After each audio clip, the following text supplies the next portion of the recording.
Listen closely. You feel it right now. The tightening in your chest, the noise in your mind, the weight of expectation. You've been taught that pressure is the enemy, something to be feared, avoided, and survived. You are wrong. That belief is the single greatest lie holding you back.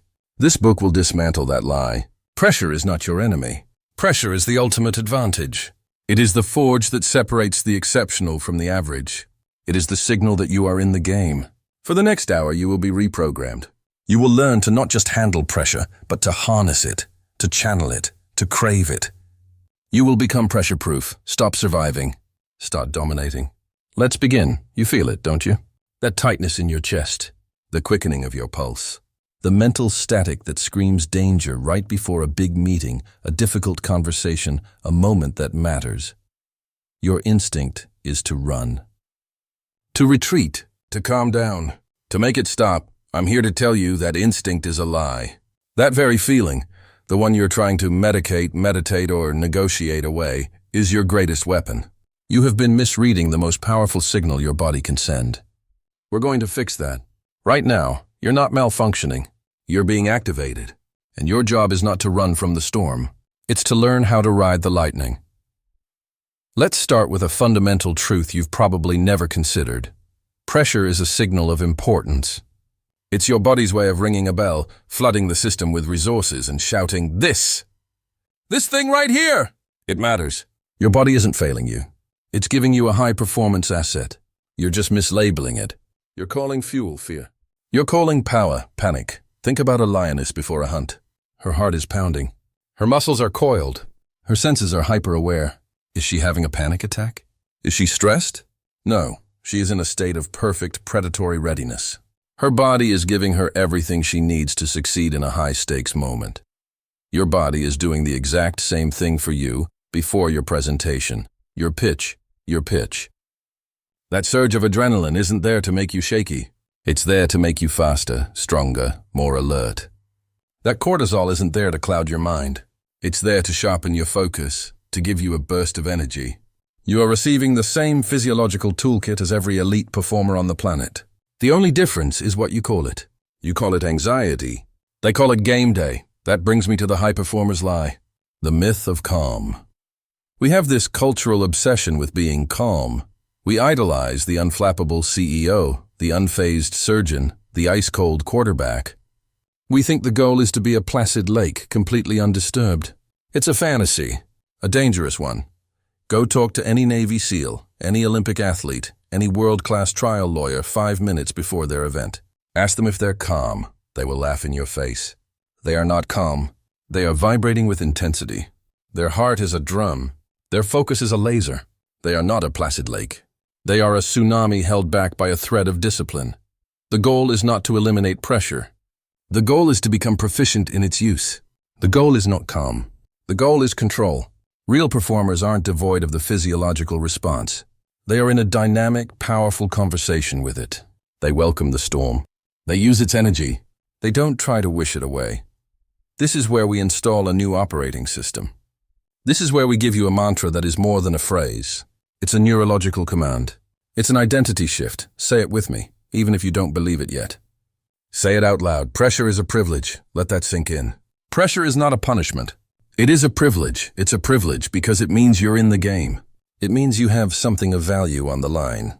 It means you have a goal that matters, a responsibility that carries weight, a dream that is worth fighting for. The person who feels no pressure is the person on the sidelines. The person with nothing to lose because they have nothing. You feel pressure because you are aiming for something. You have a choice to see that pressure as a curse or to recognize it for what it truly is. A privilege. When your heart starts to hammer before you walk on stage, that's not fear. That's your body saying, what you are about to do is important. Let's go. That's the key. It's a privilege to have a message people need to hear. When your gut twists before a crucial negotiation, that's not weakness. That's your body marshaling your resources saying, this matters. Pay attention. That's a privilege. It's a privilege to have a deal that can change your company's future. When your mind races the night before a launch, that's not insecurity. That's your creativity operating at its peak, connecting dots, solving problems before they even exist. That's a privilege. It's a privilege to have a product you believe in. Pressure is a privilege. You must repeat this until it rewires your nervous system. Every time you feel the old, familiar clutch of anxiety, you relabel it. You say, no, this is not fear. This is focus. This is fuel. This is a privilege. This isn't positive thinking. This is tactical reassignment. You are taking a rogue signal and bringing it back under your command. You don't need permission from your jangled nerves to proceed. You command them. You tell them what their purpose is. You have a choice, to be a victim of your biology or to be the commander of it. So here is your new protocol, effective immediately. First, the next time you feel the physical sensations of pressure, the tight chest, the sweaty palms, I want you to stop and name them. Out loud if you can. My heart is beating fast. My palms are sweating. Just observe it. Don't judge it. Second, you relabel it. You say, this is not a threat. This is my body giving me the energy I need to perform. This is activation. This is fuel. Third, you claim the privilege. You say the words, pressure is a privilege. I feel this way because this moment is important. And I belong in important moments. That's the key. It's not about eliminating the storm. It's about building a stronger ship. It's not about feeling calm. It's about wielding control. You stop running. You turn. You face the storm. And you realize you are not a victim of the weather. You are the force of nature. You have a choice. You can continue to see your own power as a problem to be solved, or you can see it as a privilege to be harnessed. Choose to harness it. You've stepped into the storm and claimed its energy. Now, you must learn to control the most dangerous weapon you possess, your own voice. Listen to that. That's the sound of pressure. Your heart pounding in your chest before you have to speak. Your palms getting slick before a big meeting. That tightness in your stomach when you look at a deadline. And what do you blame? The situation, the presentation, the demanding client. The ticking clock? You point your finger at the external world and you say, you are doing this to me. You are wrong, dead wrong. The situation is neutral. It is a set of facts. A time, a place, a task. It has no power, no intention, no emotional charge. It just is. The pressure you feel? That's not coming from the situation. It's coming from the war zone inside your own skull. Your mind is the battlefield, not the situation. Remember that. It's the most important truth you will ever learn about performance. That deadline? It's a date on a calendar. Your interpretation of that date, the story you tell yourself about what happens if you miss it, that is what creates the pressure. That audience? They're just people in chairs. Your interpretation of their gaze, the story you tell yourself about their judgment, that is what makes your hands shake. You have a choice. You always have a choice. The choice is not about the situation. The choice is about the story you tell yourself about the situation. That's the key. You are the author of your own pressure. And today, we take back the pen. We're going to expose the 3 biggest lies your mind tells you under pressure. The 3 pressure traps that turn neutral events into full-blown catastrophes. Your job is to identify them, dismantle them, and reclaim your focus. First, the catastrophizing trap. This is the voice that whispers, if you fail here, it's the end. One mistake, and your career is over. One bad pitch and you're finished. One awkward conversation, and you'll be humiliated forever. It's a dramatic all-or-nothing fantasy your fear creates. Stop it. Right now, I want you to perform a simple reality test. Ask yourself, what is the actual realistic worst-case scenario? Not the movie script in your head. The real-world consequence. You might have to apologize. You might have to redo some work. You might feel embarrassed for a day. Is that pleasant? No. Is it the end of the world? Is it a fate worse than death? Absolutely not. It's not about the stakes. It's about the discipline to see the situation for what it truly is, not for the monster your anxiety creates. You don't need their permission to define the stakes of your own life. Stop giving a single event the power to define your entire existence. The second trap is just as insidious. The comparison trap. You look around the room and you think, look at them. They're so calm. They're so prepared. They were born for this. I'm the only one who's struggling. You are comparing your internal chaos to their external composure. It's a rigged game. You have no idea what's happening inside their head. They might be just as terrified, but they've learned to hide it. Or they might be completely unprepared and too ignorant to care. So what? What another person is or isn't feeling is irrelevant to your mission. You have a choice. You can waste your finite mental energy measuring yourself against a ghost, or you can put every ounce of that energy into your own performance. Their calm isn't your calm. Their path isn't your path. The battlefield is internal. Your only competition is the person you were yesterday. Everyone else is a distraction. And the third trap? The one that masquerades as virtue. The control trap. This is the belief that I have to control every single variable, every outcome, every person's reaction for this to be a success. It's a suffocating, impossible standard. You cannot control the market. You cannot control your boss's mood. You cannot control the unexpected question from the audience. Trying to do so is what creates the overwhelming pressure. That's the key. The need for total control is a weakness, not a strength. It's a refusal to accept the inherent uncertainty of life. True strength, true power, lies in your response to the things you cannot control. So, how do you fight back on this internal battlefield? You need a weapon. And that weapon is the internal narrator exercise. It works like this. For the next 72 hours, I want you to become a spy in your own mind. Your only mission is to catch your internal monologue in real time, especially when you feel that first flicker of pressure. You'll hear the voice. It will say things like, I can't handle this. This is too much. I'm going to mess this up. Your job is not to believe it. Your job is to catch it, label it, and rewrite it. That's the discipline. When you hear, I can't handle this, you stop. You name the trap. Ah, that's the catastrophizing trap. And then you rewrite the script. You change the narrative from a passive victim to an active commander.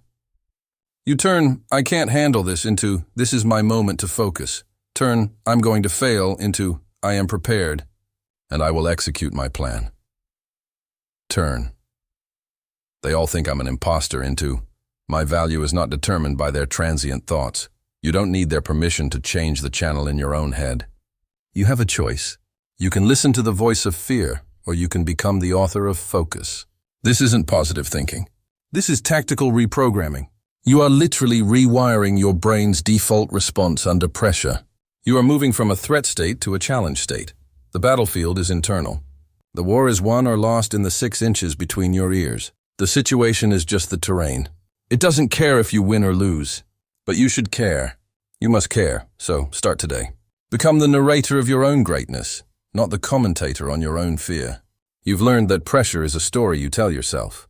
Now you need to learn how to stop telling that story to everyone else. Listen up. Right now you're building your house on sand. You just are. Your sense of who you are, your value, your worth, it's dictated by the weather. A good review from your boss? You feel like a king. A critical comment from a colleague? Your entire day is ruined. A win? You're on top of the world. A loss? You're in the gutter. This is the most fragile way to live. And it ends today. Your identity cannot be a prize handed to you by other people. It cannot be a trophy you only get to hold if you win. If your self-worth is tied to things you cannot control, the opinions of others, the outcome of a deal, the result of a performance, then you are a prisoner. You have given your inner peace to the outside world, and the outside world is chaotic, cruel, and utterly indifferent to you. You have a choice. You can remain that prisoner, begging for validation, or you can build an identity that is unshakable, an identity that is yours and yours alone. That's the key. It's not about what they call you, it's about who you know yourself to be. Let's break this down. An unshakable identity is an internal foundation. It's the bedrock you stand on when everything else is falling apart. It's not about being arrogant or delusional. It's about being rooted, defined. How do you build it? You define yourself by your preparation and your standards, not by the volatile opinions of others or the unpredictable outcome of a single event. Think about a tree in a storm. The wind howls, the rain lashes. The branches sway, some leaves are torn away. But the trunk holds firm. Why? Because its roots go deep. Your identity must be the same. The storm is the criticism, the failure, the pressure, the noise.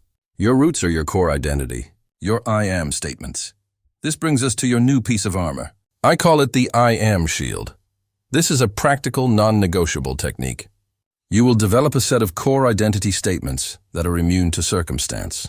These are not affirmations about what you want. They are declarations of who you are right now, based on your discipline and your choices.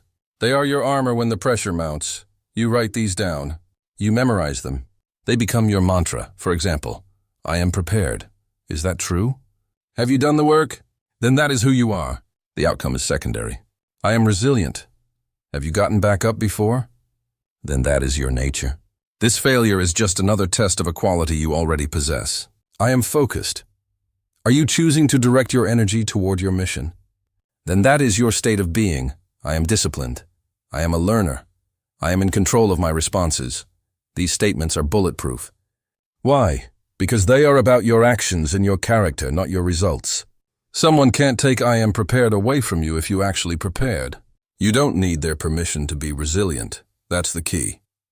You are building your foundation on the one thing you truly control, yourself. Your effort, your standards, your discipline. It's not about winning or losing. It's about being the person who is prepared to win. Let's make this real. Let's look at a case study. Think of a performer, a musician, a comedian, an actor. Now imagine the worst-case scenario. They bomb. They walk out on stage and it's a disaster. The jokes land in silence. The audience is cold. It's a public, humiliating failure. Most people would be crushed. Their identity, tied to being funny or talented, would be shattered. They'd slink off stage filled with shame, maybe even quit. Their house, built on the sand of applause, just washed away. But now consider the performer who bombed but didn't break. What's the difference? The difference is their identity. This performer does not see themselves as a success. They see themselves as a professional. A professional's identity is not shattered by one bad night. A professional's identity is built on showing up, doing the work, and respecting the craft. Their core I am statements might be, I am a student of my art. I am courageous for stepping on that stage. I am relentless. So after the failure, they don't collapse. They analyze. What worked? What didn't? They learn. They adapt. Their self-worth remained intact because it was not tied to that single performance. It was tied to their immutable character. They didn't need the audience's permission to be a professional. They already were one. This is your mission. You are that performer. Your stage is your life, your job, your relationships, your ambitions. You will have bad nights. You will bomb. The question is, what happens to you after? If your identity is I am a winner, then a loss destroys you. But if your identity is I am prepared, resilient, and a learner, then a loss is just data. It's feedback. It's fuel. You don't need the world's permission to be resilient. You just have to choose it. So stop letting the world write your name on you.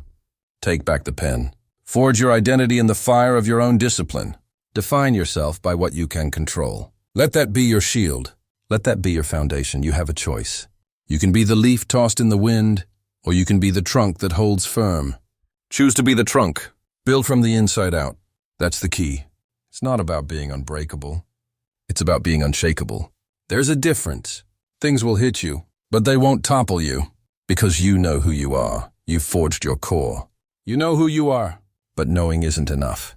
You must protect that identity from the constant noise, from the opinions and the chatter that will try to erode your foundation. You need to master the art of keeping your own counsel. That brings us to your next piece of armor. Let's get one thing straight. You cannot think your way into being calm. You can't negotiate with a racing heart. You can't reason with sweaty palms. You can't debate the chemical tsunami flooding your body when you're in the grip of raw physiological panic. Your mind is a passenger in those moments, a terrified, chattering passenger in a vehicle that's hurtling out of control. And that's the problem. You've been trying to solve a physical problem with a mental solution. It will never, ever work. You're fighting the wrong battle. The real battle is in your body, your breath, your posture, the very sound of your voice. Master that, and the mind has no choice but to fall in line. That's the key. Your body leads and your mind follows. It's not a suggestion. It's a law of human neurology. So, if you want to command the critical moments of your life, that high-stakes presentation, that difficult conversation, that make-or-break decision, you must first command the vessel you inhabit. You have a choice right now. You can continue to be a victim of your own biology, or you can become its master. This chapter is about taking command. The lie you've been sold. Just relax. They tell you to just relax. It's the worst advice you will ever get. It's like telling a drowning man to just breathe. It's meaningless. It places the burden on your conscious mind, which has already been hijacked by a more ancient, more powerful part of your nervous system. The part that only understands fight, flight, or freeze. When pressure hits, your body has a conversation with itself. Your amygdala, the alarm bell in your brain, screams danger. It doesn't care if the danger is a saber-toothed tiger or a skeptical executive. The response is the same. Cortisol and adrenaline flood your system. Your heart hammers. Your breathing turns shallow. Your muscles tense. Your voice might even crack. And what do most people do? They feed the beast. They curl inwards. They slump their shoulders. They take quick, gasping little breaths from the top of their chest. This is a disaster.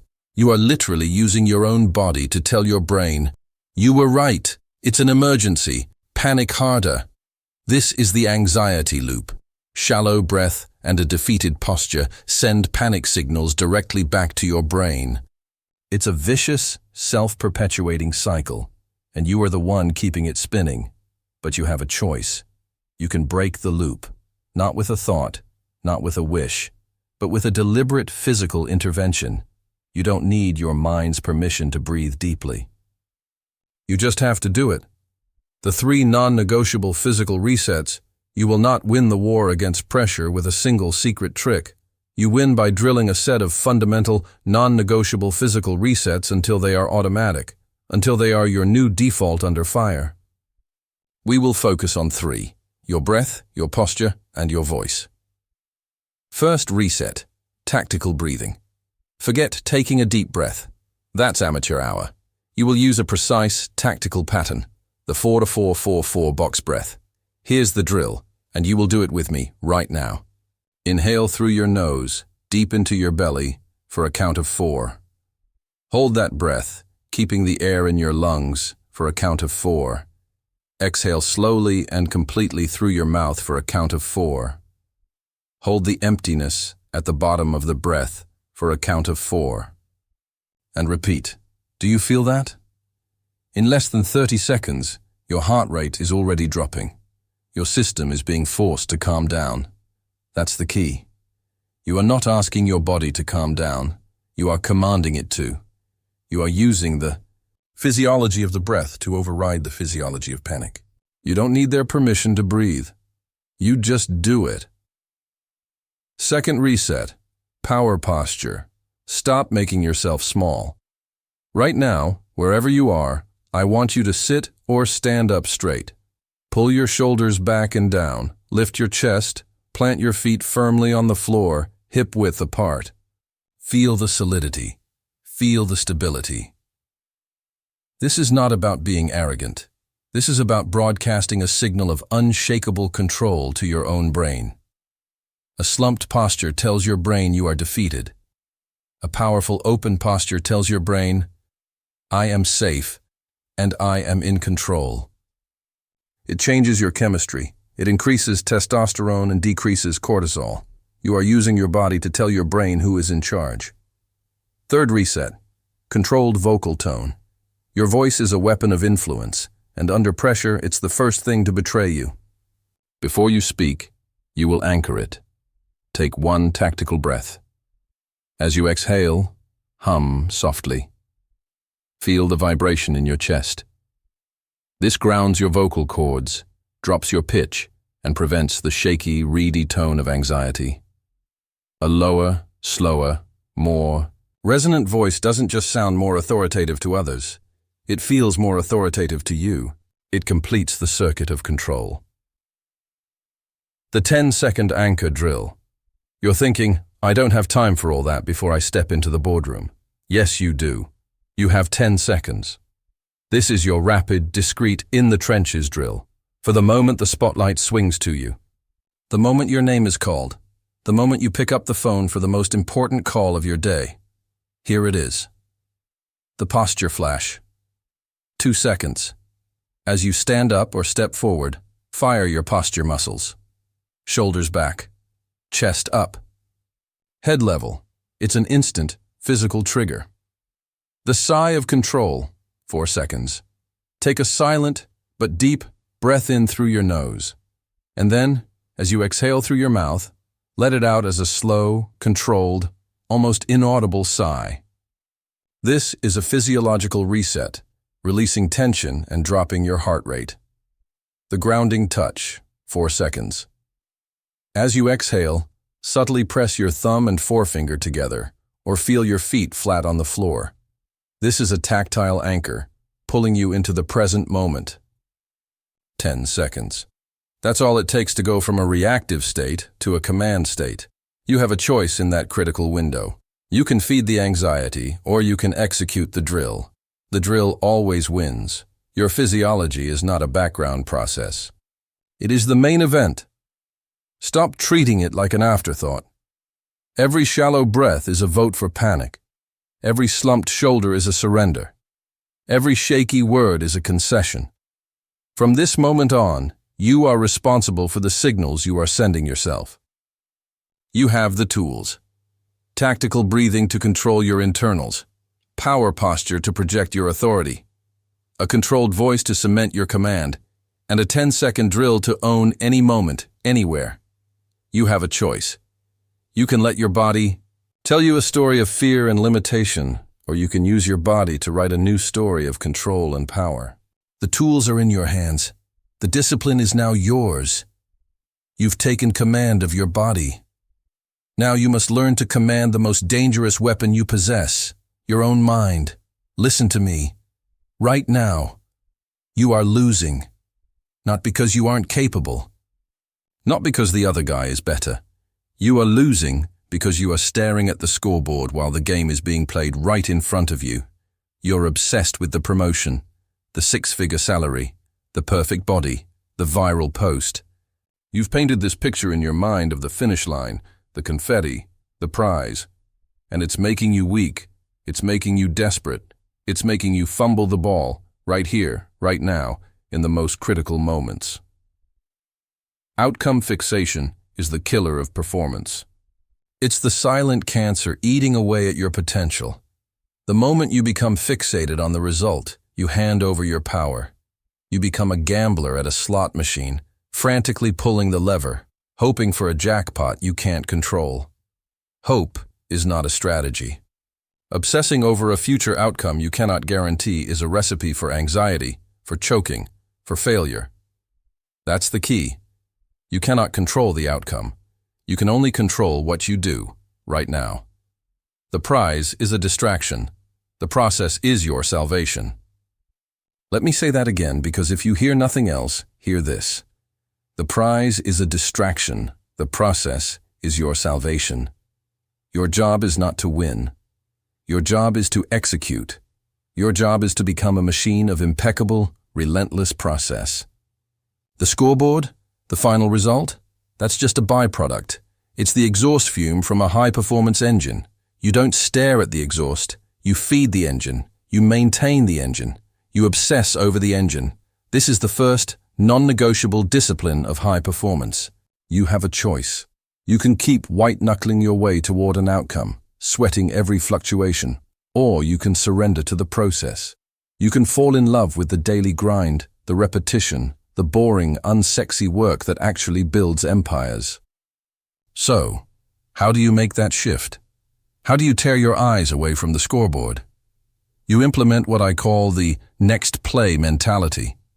This is stolen directly from elite athletes and special forces operators. It's the disciplined, immediate, and total transition from what just happened to what happens next. You just threw an interception. Next play, you just closed a massive deal.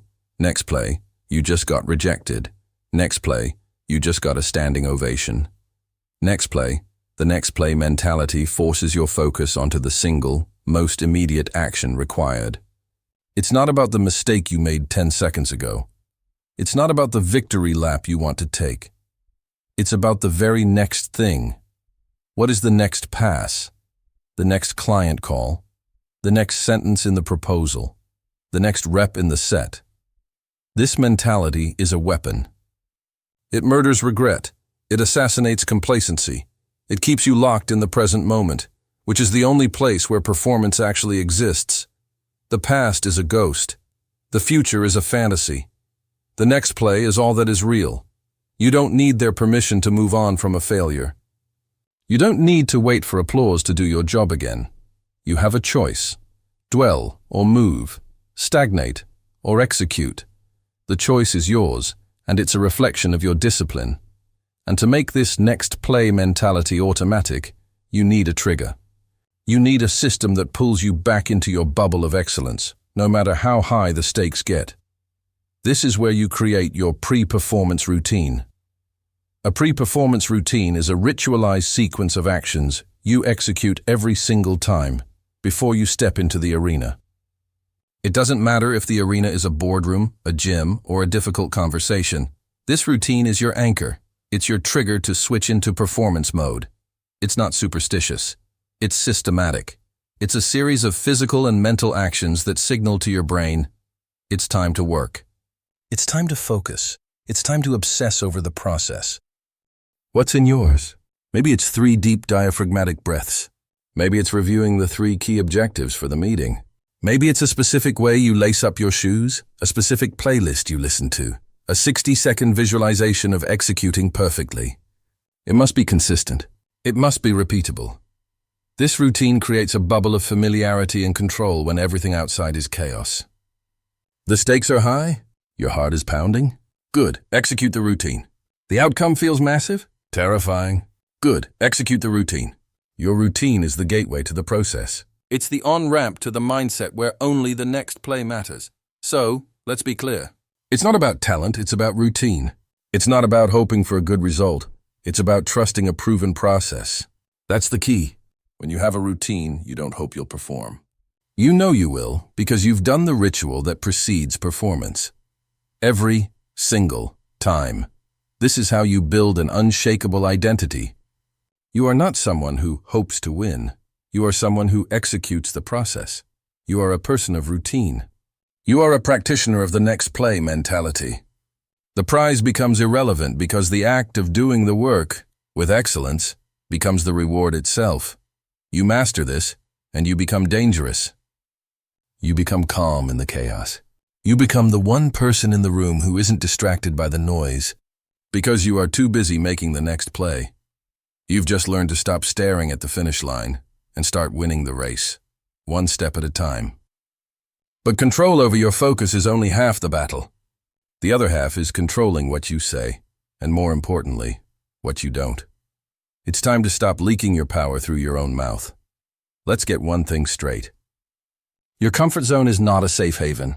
It's a cage. It's a beautifully decorated, temperature-controlled, softly padded prison. And you are the warden and the inmate. You feel a low-grade anxiety about your life, your potential, your future. You feel the pressure building, and your instinct is to retreat, to scroll, to distract, to make another coffee and wait for the feeling to pass. I'm here to tell you that instinct is the very thing holding you hostage. The pressure you feel isn't a sign to run. It's a signal to grow, and growth only happens in one place, outside the walls of that comfortable little prison. Pressure capacity is not a personality trait you're born with. It's a muscle. Think about that, a muscle. How do you build a muscle? You don't read books about it. You don't watch videos of other people lifting. You put it under a load it's not used to. You stress it. You cause micro tears. And then it repairs, stronger than before. That's the key. Progressive overload. Adding 5 more pounds. Running for 1 more minute. Doing 1 more rep. Your mind is no different. If you live a life of comfort, you are building a pressure-sensitive body and mind. You're creating a system that will shatter at the first sign of real adversity. A difficult conversation, a financial setback, a moment that demands courage. These events will break you because you have not done the drills. You have not embraced the uncomfortable. That ends today. You have a choice. You can continue to coddle your fear, or you can start treating your courage like the muscle it is. It's not about being fearless. It's about discipline. The discipline to do the thing that scares you, precisely because it scares you. This is where we move from theory to practice. This is where you stop listening and start doing. I'm giving you a direct order. Starting right now, you will begin the Daily Discomfort Challenge. This is not optional. This is your new operating system. This is your daily drill for the courage muscle. The rules are simple. Every single day, you will seek out and execute at least one intentional act of discomfort. One thing that makes your heart beat a little faster. One thing you'd rather avoid. This is how you build familiarity with pressure. Familiarity breeds competence. By consistently placing yourself in slightly uncomfortable situations, you expand your territory. What was once terrifying becomes your new normal. Here is your practical no excuses list. Pick one. Every day. First, have the difficult conversation you've been avoiding. The one with your partner about the finances. The one with your employee about their performance. The one with your friend who crossed a line. Stop rehearsing it in your head and have it. You don't need their permission to speak your truth. You just need the discipline to open your mouth and say the hard thing. The relief and power you feel on the other side will be a drug more potent than any distraction. Second, physical discomfort. Take the cold shower. Not a cool shower, a cold one. For the full 60 seconds. Your brain will scream at you to turn it off. Your body will panic. Your job is to stand there and breathe. You are teaching your nervous system that you are in command. That discomfort is a signal, not an emergency. You are building pressure capacity, physically and mentally, with every shiver.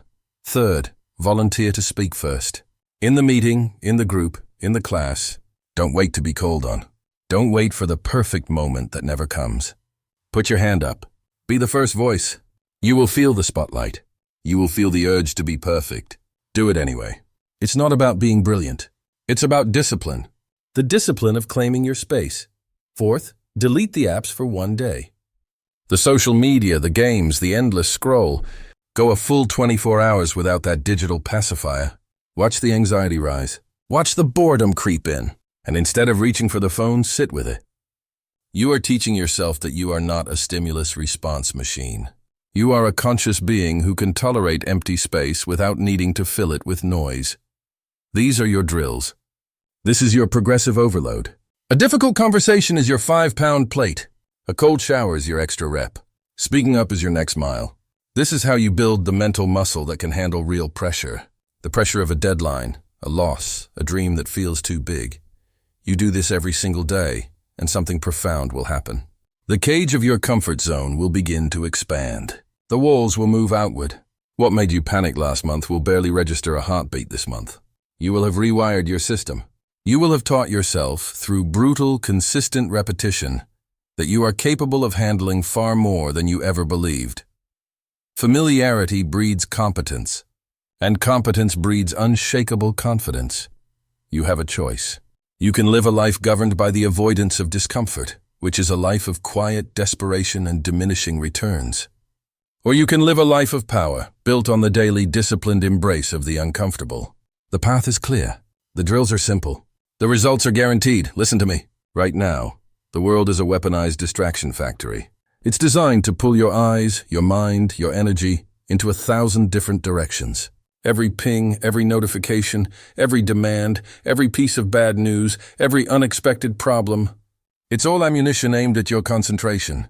And in a high-pressure moment, a critical meeting, a make-or-break presentation, a personal confrontation, the final seconds of a game, your attention is not just an asset. It's your only asset. Everything else is secondary. Your skill, your talent, your preparation, they all mean nothing if your mind is anywhere but here. So here is your new law. Your non-negotiable mental discipline.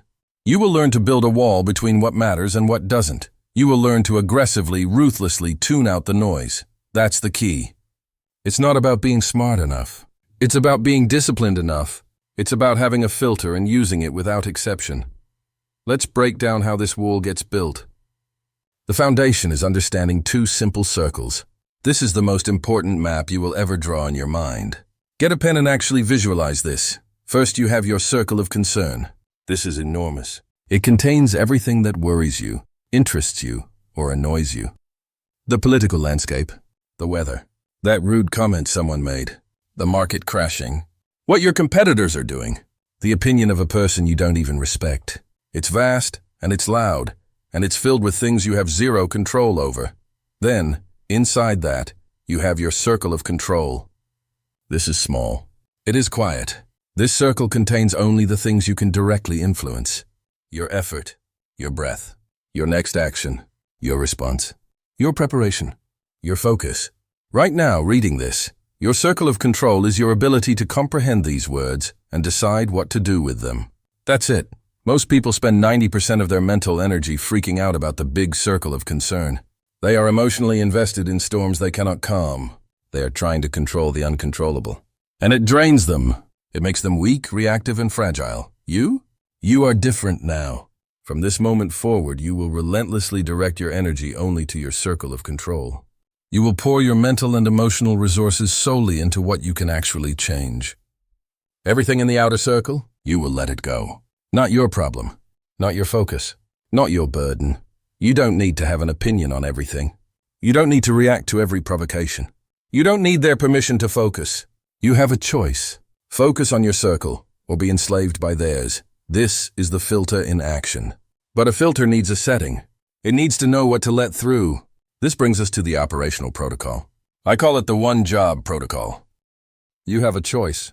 You can lie there, wallowing in the mud of your own self-pity, or you can decide to get up. Right now, that's the key. Your recovery speed is not determined by the severity of the blow. It's determined by the strength of your mind. It's about discipline. The first tool in your new recovery arsenal is what I call the 5-minute pity party. And the rule is absolute. You are a human being. You have emotions. When something goes wrong, you are allowed to feel the frustration, the anger, the disappointment. You are permitted to curse, to slam a desk, to go for a furious walk. But you are allowed exactly 5 minutes, not 6. Not 10, 5. Set a timer on your phone. For those 300 seconds, feel it fully. Don't hold back. Let the wave of emotion hit you. But here's the critical part. When that timer goes off, the party is over. It is done. The music stops, the lights come on, and you must deliberately, consciously shift your state. This isn't about suppressing emotion. This is about controlling it. Most people let a single setback poison their entire day, their entire week. They have a 24-hour pity party, a 7-day pity festival. That is a luxury you can no longer afford. Your mission is too important. Your time is too valuable. You don't have the luxury of a prolonged meltdown. The 5-minute rule forces you to acknowledge the feeling without letting it become your identity. It gives you a structured, finite outlet, and then it demands that you move on. You have a choice, to stay in the pain or to honor the timer and get back to work. Once that 5-minute pity party is over, the emotion is done. The analysis begins, but not the kind of analysis you're used to. You're not going to sit there and ask, "Why does this always happen to me?" That is a victim's question. That question leads nowhere but deeper into the hole. Instead, you will perform a simple, powerful ritual. You will reframe the event. You will take what looked like a loss, and you will forcibly extract a lesson from it. This is the lessons not losses reframe. Immediately after your 5 minutes are up, you must ask yourself one question, and one question only. What is one thing I can learn from this? Just one. Don't overcomplicate it. What is one single, actionable piece of intelligence you can take from this failure? Did you learn that you need to prepare more for presentations? Did you learn that a particular client is flaky and you need to adjust your terms? Did you learn that skipping breakfast makes you prone to bad decisions by lunch? Find the lesson. Write it down. Say it out loud. The lesson from this is, this single act of reframing is alchemy. It transforms a destructive, energy-sucking event into a constructive, power-building one. A loss is an end. A lesson is a beginning. A loss weakens you. A lesson strengthens you. That's the key. It's not about the failure itself. It's about the story you tell yourself about the failure.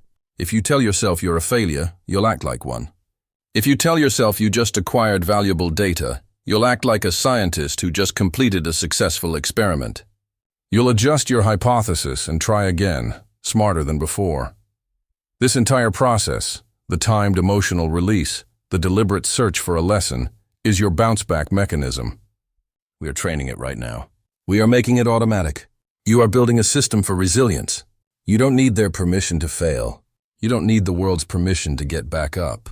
You grant yourself that authority. You give yourself the 5 minutes. You extract the lesson, and you move forward. That is your protocol. Stop seeing setbacks as stop signs. They are not. They are feedback loops. They are course corrections. The most successful people in the world have a massive capacity for pain, not because they don't feel it, but because they have a system for processing it and using it as fuel. Their identity isn't tied to being flawless. It's tied to being relentless, to being unstoppable in their recovery. So the next time you get knocked down, and you will, I don't want to hear about how unfair it was. I don't want to hear a long, drawn-out story about your pain.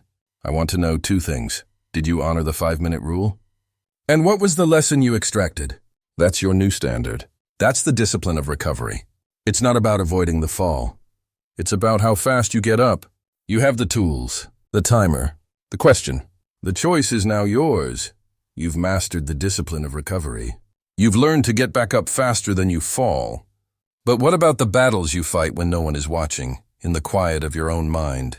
It's time to control the most powerful weapon you possess. You feel it, that knot in your stomach, the dry mouth, the world narrowing to a single critical moment. Your heart is a hammer in your chest, and every instinct is screaming at you to run, to hide, to get small. For most people, that feeling is a curse. It's the reason they choke. It's the reason they settle for less.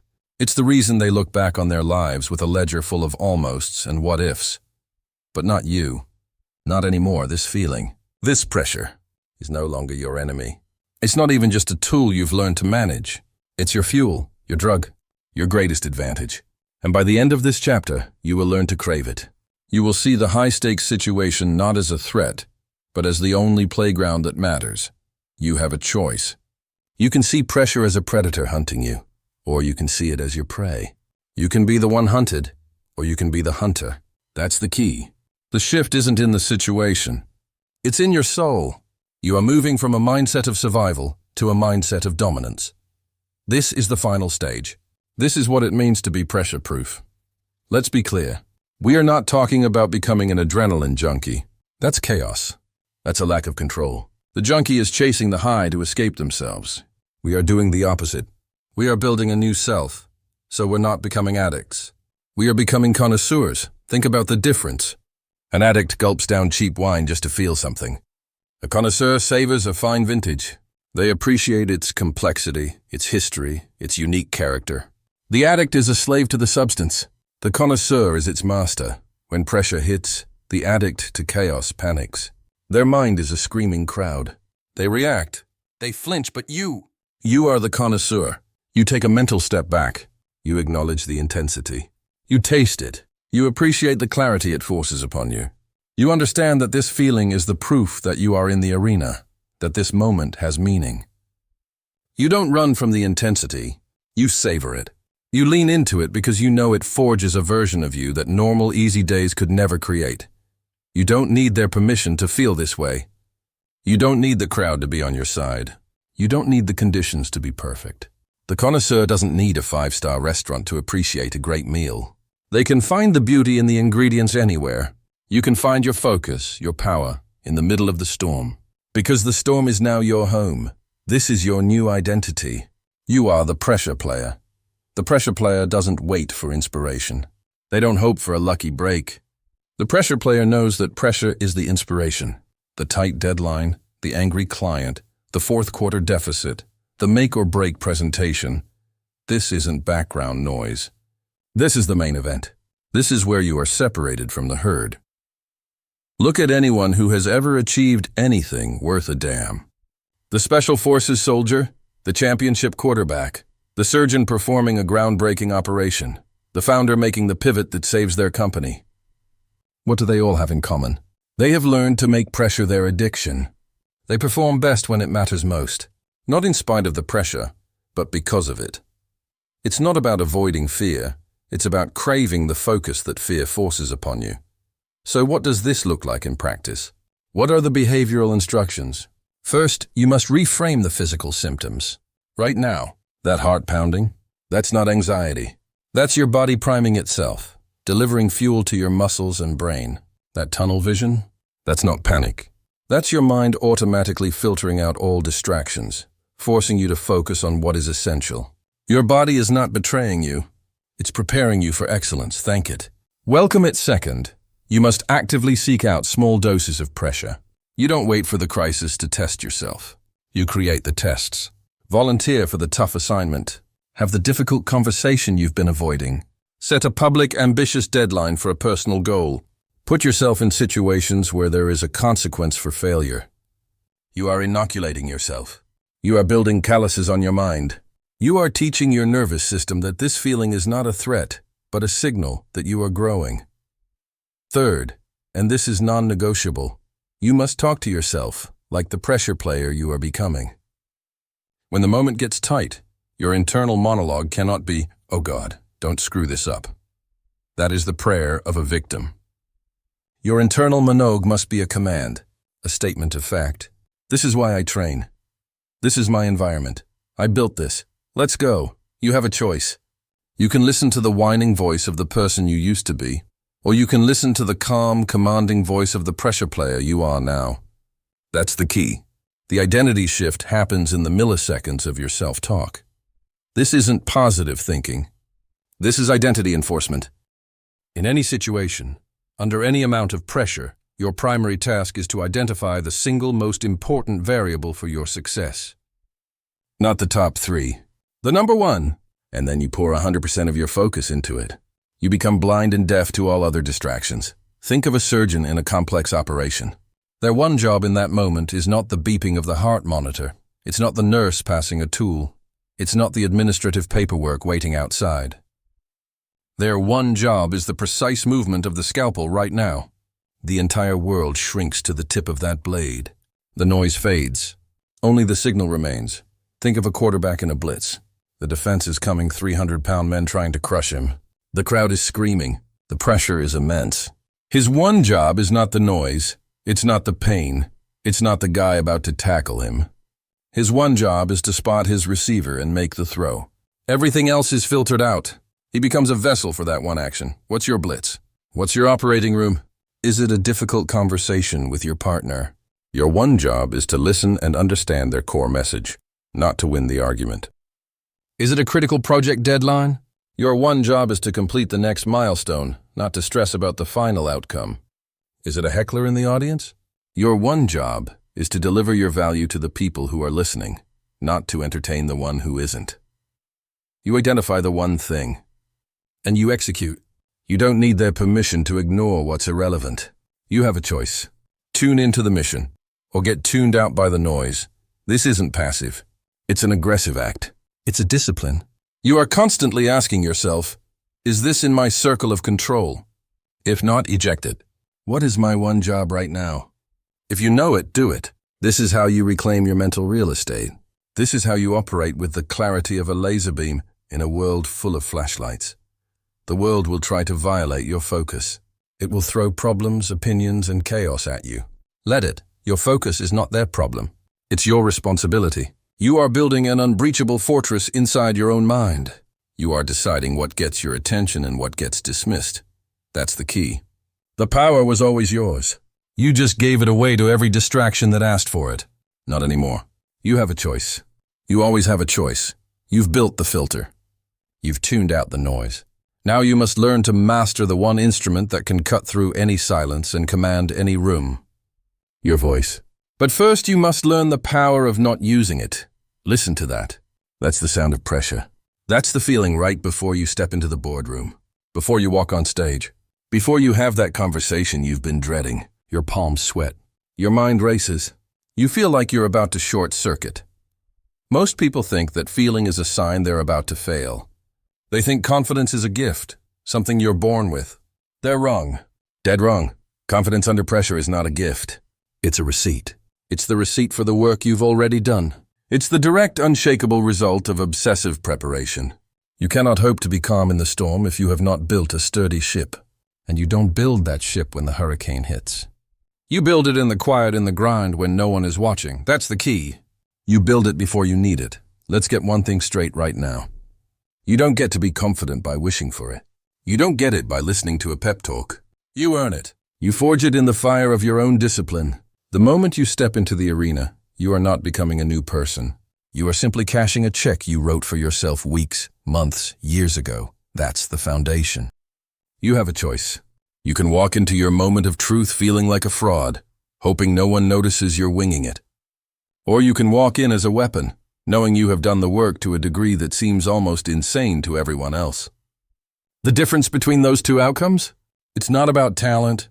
It's about talent. It's about discipline. So what does this obsessive preparation actually look like? It's not just reading your notes one more time. It's not a gentle review. Obsessive preparation is violent. It's aggressive. It's about attacking your own weaknesses before anyone else can expose them. This is where most people fail. They prepare for the best-case scenario. They rehearse their victory speech. That's a fantasy. That's a daydream. We don't deal in fantasies. We deal in reality. You need to run the what-if simulation drill. This is a mental rehearsal on steroids. You don't just visualize success. You visualize the ambush. You close your eyes and you actively seek out every single thing that could go wrong. What if the projector fails?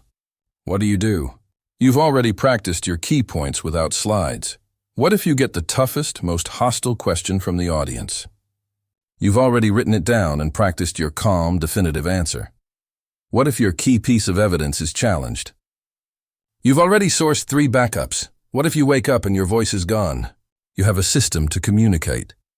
By pre-solving these problems in the safe environment of your mind, you remove their power to shock you. When they happen in real life, and they will, you don't panic. You don't see a crisis. You see a scenario you've already lived through. You see an old enemy, and you already have the playbook to defeat it. You don't need their permission to be thrown off your game. You've already given yourself the antidote to chaos. That's the key. You've inoculated yourself against surprise. This entire process, the deep practice, the simulation drills, the relentless study, it all builds what I call your bank account of competence. Think of it like this. Every single hour of focused, deep work is a deposit. Every time you run a what-if simulation, you're making a deposit. Every time you force yourself to practice the one thing you're bad at, you're making a major deposit. That bank account sits there, gathering compound interest in the form of your growing skill and quiet self-assurance. Then, the moment of pressure arrives. The big presentation, the critical performance, the high-stakes negotiation. This is the moment you make a withdrawal. You draw on that stored competence, that practiced calm. If your account is full, you make the withdrawal with ease. You are calm, commanding, and unshakable. But if your account is empty, if you've been lazy, if you've skipped the drills and told yourself, it'll be fine, you will fold. The pressure will overwhelm you because you have no reserves to draw from. You're trying to withdraw $1,000 with a zero balance account. The transaction will be declined, and you will be exposed. You have a choice. You can make the deposits every single day, even when you don't feel like it. Or you can face the moment of truth bankrupt. This isn't just about work. This is about life. You want confidence in your social life? Prepare. Think of conversation starters. Read widely so you have something to talk about. You want confidence in a difficult relationship? Prepare. Know your boundaries. Practice what you will say. Preparation is the physical manifestation of your respect for the outcome. If you don't respect the goal enough to prepare obsessively for it, you don't deserve to achieve it. It's that simple. So, starting today, stop hoping. Stop wishing. Start building. Weaponize your preparation. Make it so thorough, so comprehensive, so ruthless, that when you walk into the room, you are not hoping for a favorable outcome. You are ensuring one. You are not a participant in the event. You are the director of the event. Your confidence will no longer be a question mark. It will be a statement of fact. Because you have the receipts. You built the ship. You filled the bank account.